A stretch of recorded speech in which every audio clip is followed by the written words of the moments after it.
live on Chaos.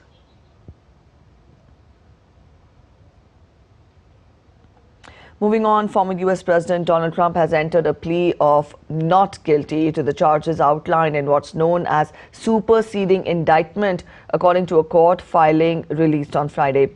They're connected with a case concerning his handling of classified documents after he left the White House. Trump wasn't in attendance for this court filing. To explain what this means, DD India correspondent Benji Hyer has more from Washington, D.C.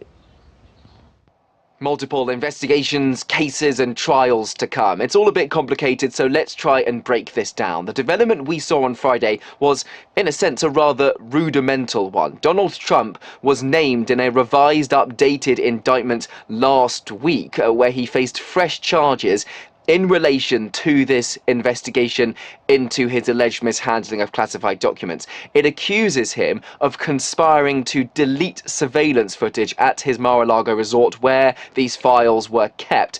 After the Department of Justice had asked for those videos, it also alleges that he showed one of those papers to a group of people who did not have security clearance, and that conversation was recorded. The way it works in the United States is when a person, even if he's the former president, is re-indicted, they have to be arraigned again. That's what happened here. But of course, this is part of a wider investigation, and Donald Trump, who is running for the White House again, has already pleaded not guilty to dozens of criminal counts related to this case after the federal authorities raided his Mar-a-Lago resort and found a trove of 11,000 documents that he took from the White House. And it comes at a pretty remarkable time because it's been barely 24 hours, or just over 24 hours, since Donald Trump was here in Washington, D.C., pleading not guilty to separate charges, alleging that he attempted to overturn illegally